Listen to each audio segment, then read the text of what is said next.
काल पुण्याहून गावाकडे येत होतो, थकवा जाणवला म्हणून चहा पिण्याची इच्छा झाली म्हणून चहाच्या टपरीवर मी थांबलो.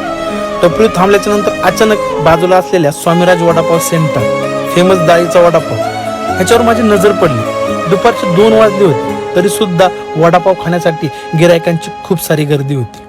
राहवलं नाही म्हणून मी त्या मालकाला विचारलं की बाबा एवढी गर्दी कशी काय.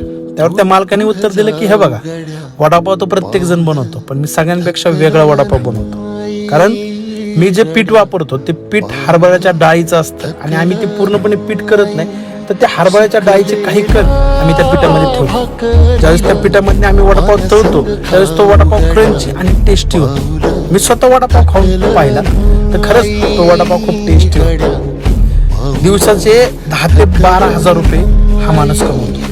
मित्रांनो विचार करा, गावाकडच्या ठिकाणी सुद्धा तुम्ही वडापाव, चहा विकून स्वतःचं घर आणि स्वतःचे स्वप्न पूर्ण करू शकता.